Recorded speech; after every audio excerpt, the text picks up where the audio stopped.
Hi, we're back with Dr. Alexander Haskell and Aaron Haskell talking about daily detoxification. And today we're talking about the topic vitamin D. Please tell us, how does vitamin D play into detoxification? Yes.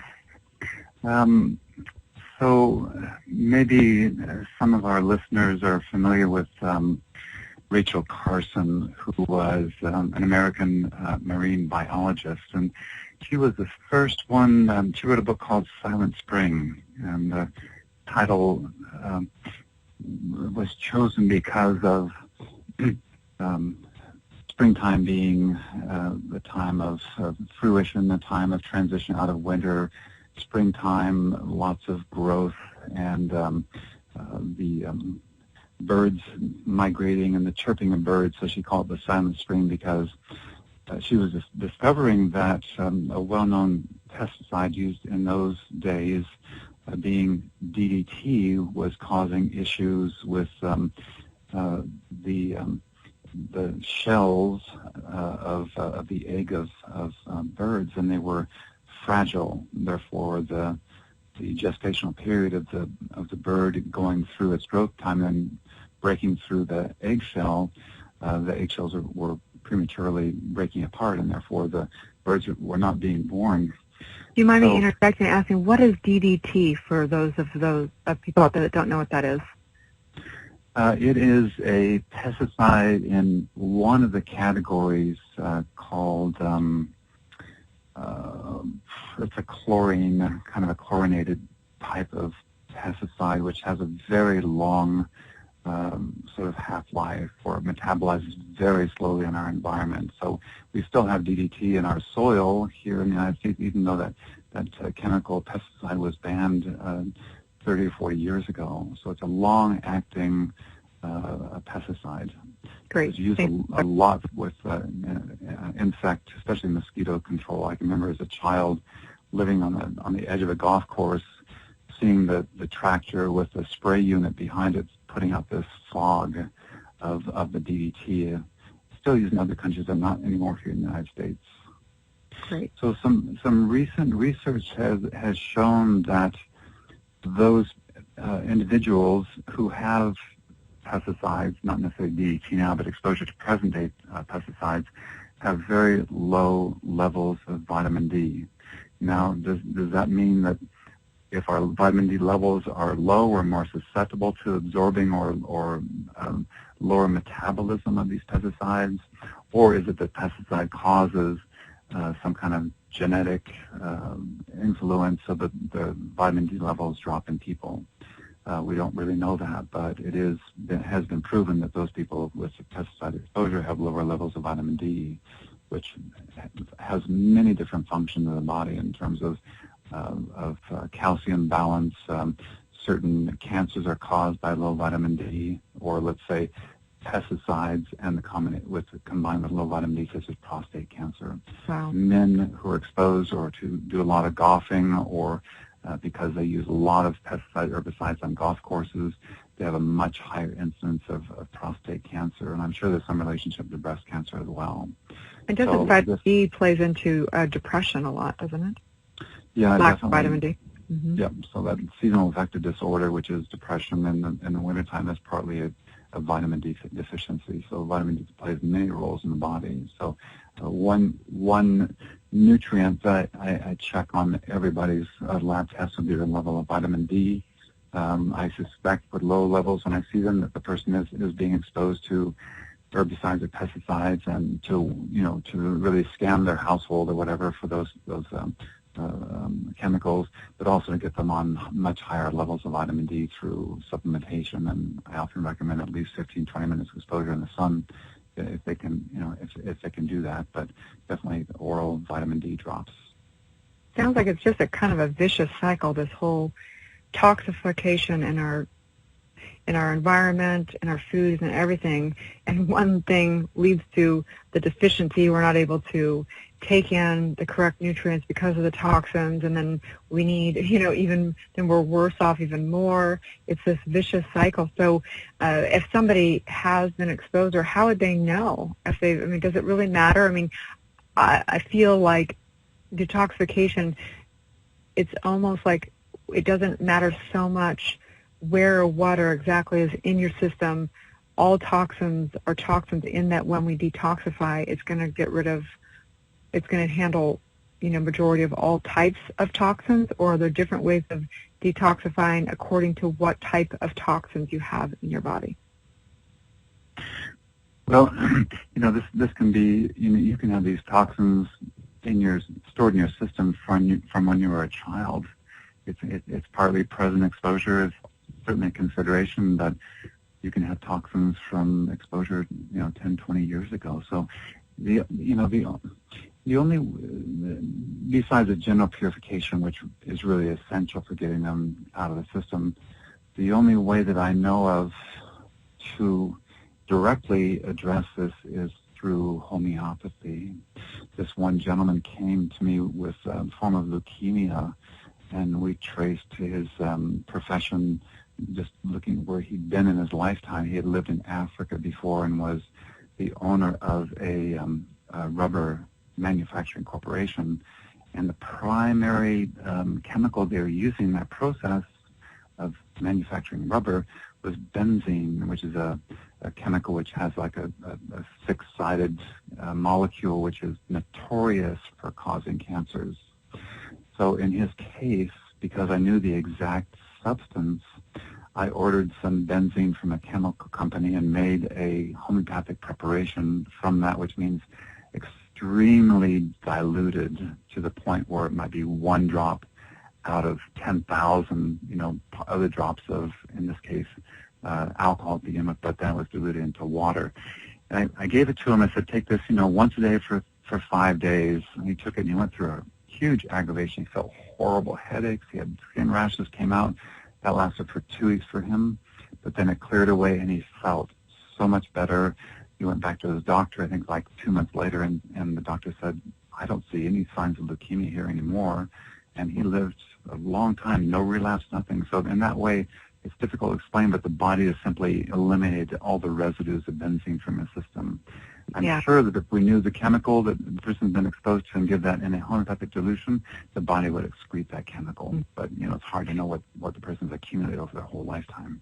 And legally, we can't, no one can claim curing cancer via detoxification or anything like that. However, there are many miraculous things that do occur within purification that we've witnessed. But, so the general question, let's just pretend that I have heavy metals versus just toxins from the food and all kinds of things. If for most people, would you feel like they would, everyone would benefit from a generalized purification. Yeah. But do you feel like there's added things people need to do as far as, say, heavy metal? That's a great example of something that can that be, if someone were to purify, do some fasting, do heavy sauna work, do whatever, do you feel, for 30 days or whatever, do you feel that they would get rid of the heavy metals as well? Or is it a separate detoxification they need? Well, heavy metals like herbicides, pesticides are also lipophilic. They love fat. But for some reason, heavy metals tend to migrate more to the fat that surrounds cells, the nerve cells. So things like Parkinson's and Alzheimer's, I believe one of the underlying issues is heavy metals which have migrated into the sheath that surrounds the nerves. Those are a lot more difficult to get out compared to the pesticides. They're not so much right in the subdermal fat layer, the fat just under the skin, as much as they are in the nervous system within the core of the body and within the brain.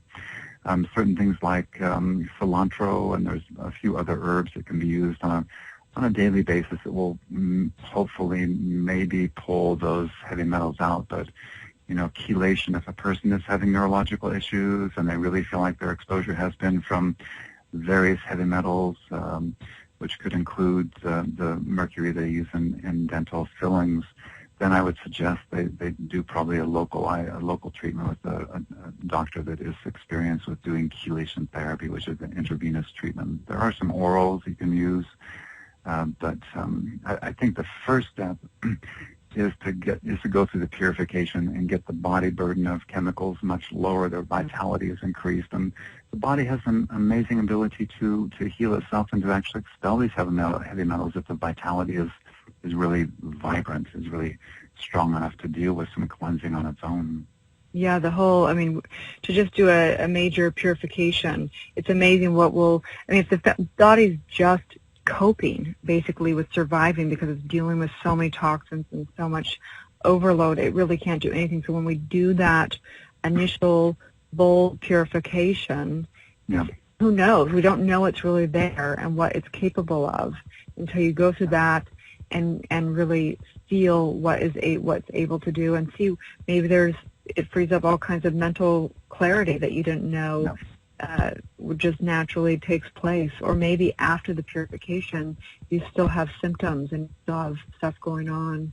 Yeah. But I think initially, we just have seen so many more people, all kinds of crazy things happen, health-wise, positive-wise, just through a regular purification. I remember when I was in medical school and doing my training at the National College of Natural Medicine in Oregon, I spoke to this one doctor who was visiting, who ran a clinic in Mexico, and I said, basically the subject was, well, how do you go through the purification? Because his idea was that whatever the condition is, whether it's cancer or a neurological issue, he felt really the underlying cause was intoxication of some form or other. So his approach was to really just juice fast people. He didn't want to go to the extreme of water fasting, but really taking nothing but juices all the time they came to his almost like a hospital in Mexico. And he said, we know that the person is going to get well as soon as they go through a healing crisis, which usually involved feeling sick and vomiting and the body purging itself of these chemicals. And so we know that if a person goes through that, then they're on the road to health. It's those people that don't go through it. Their body's not strong enough to go through a healing crisis. So the body expels the toxins, vitality increases, and they start the period of recovery, the body repairing itself. Mm-hmm. I love one of the Zen masters quotes, the only way to the other side is through. And often we'll see people are too afraid to really do a detox because they're afraid of what those side effects are going to be, but it's worth it. It's worth going through a little bit of suffering. It's worth going through a little bit of uncomfortability when it's expelling all those toxins. And I think that's why I like the sauna program so much, because I didn't experience those side effects as much with the sauna, because you're just able to get rid of the toxins so much more versus just the fast or, just a juice cleanse or whatever it is.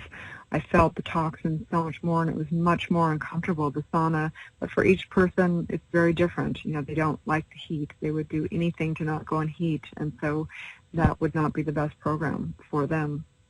Yeah, and I think in this case, doing it, when a person is not being supervised, as part of our program, is that we don't want to put people through a healing crisis. Because that really requires some management.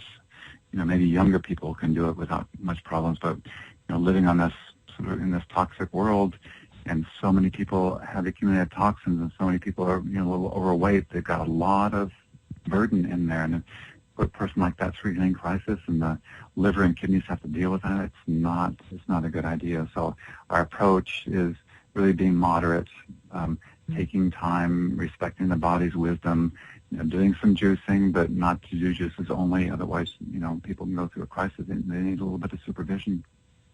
Mm-hmm. Perfect. So I forgot what our original topic was over all this stuff. Vitamin D, but yeah. Vitamin D. Oh yeah, so happiness and whatever. What else does vitamin D do? Like if someone is deficient in vitamin D, we know there's, through Oprah, a lot of us know that, it's depression kind of a thing. But what other things? I'm assuming it's for bones and for all types of things. So just to get a cause and effect impact of having toxins in your body, what else would a vitamin D deficiency do from the toxins being so toxic that your body's not able to take in the vitamin D? What would be some of the long-term effects of someone who is vitamin D deficient? I think probably what would be of most interest, there's many things, but probably of the most interest is that, especially with being a little overweight, and the hot topic these days is thyroid hormones, and people that that are gaining weight or losing hair, they think, oh, this is a thyroid issue, and that's a subject unto itself. But the thyroid hormones are made by the thyroid cells. They're secreted into the bloodstream. Thyroid hormones leave the bloodstream, and they've got to get into the cells of the body, and they have to get inside to stimulate that cell to increase its vitality, its metabolism. So the thyroid hormone travels from the blood through the lymphatic fluids, comes up against a cell membrane, goes inside, and then it must make contact with its respective receptor on the nucleus of that cell. That's what turns the cell on. Well, that nucleus the thyroid hormone binds onto is made of protein, vitamin A, and vitamin D. So if you don't have enough vitamin D, you're not going to have a lot or optimal amounts of these receptors for the thyroid hormones to bind on. So you've got thyroid issues, what seem like thyroid issues, due to a vitamin D deficiency because of a lack of receptors.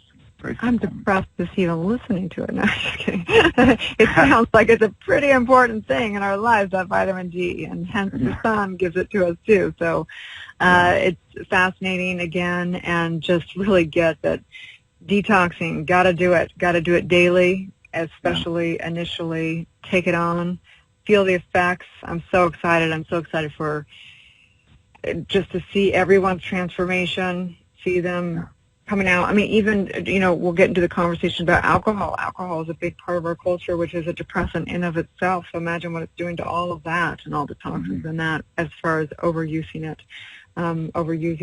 So we're going to end off here just because we're getting to that close to our mark.